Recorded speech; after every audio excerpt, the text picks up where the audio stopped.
So while these impresarios are busy getting contract piled up on top of contract down in Coahuila, what's going on in the rest of the country? You know, this is all kind of a big pie-in-the-sky scheme up in Texas.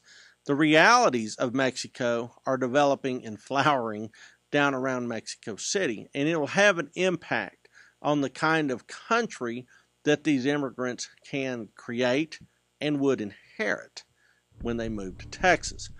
Well, we had Guadalupe Victoria be the first president of Mexico, and he actually serves out his term as a Federalist.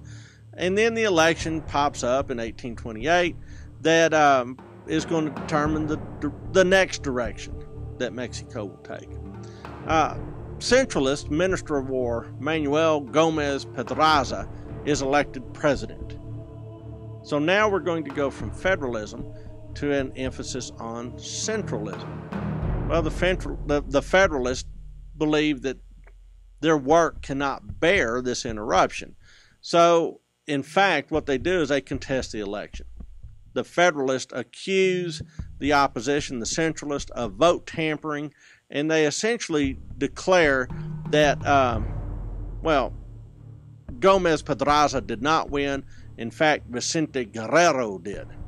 They declare for Vicente Guerrero, the politician that came in second.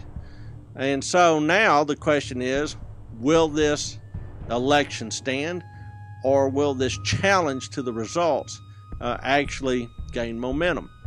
Everyone turns to find allies, and Guerrero finds Antonio Lopez de Santa Anna. And Santa Anna places himself in the position of kingmaker.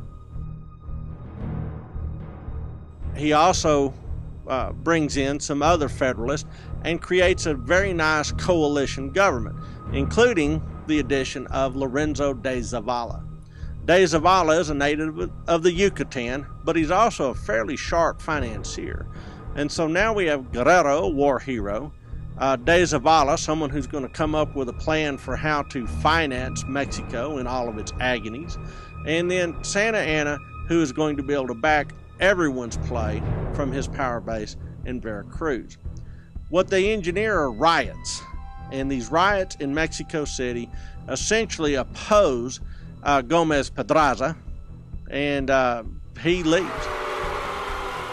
And Guerrero is essentially proclaimed the president of Mexico in January of 1829.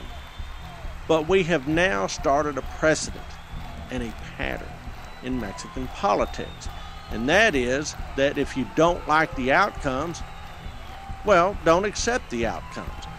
The government of Mexico becomes increasingly unstable. Well, what does that mean for Texas? If you're one of Austin's old 300, you've been in Texas now for the better part of a decade. You've invested in your farm, you've started to develop your resources, you've encouraged your family to join you in Texas, and everybody is being paid essentially in land, and that land needs to be worth something. Well, in order for land to be worth something, people have to trust the land. They have to trust that that land will appreciate in value. Well, the only way that you can foster trust is through peace and stability. Peace and stability are not something that Mexico is developing in great quantities. And in fact, most Americans are looking at what's going on in Mexico City as being sort of an absolute mare's nest. They cannot imagine how any of this is going to end well. And people, Texians, American immigrants to Texas, begin to grow nervous.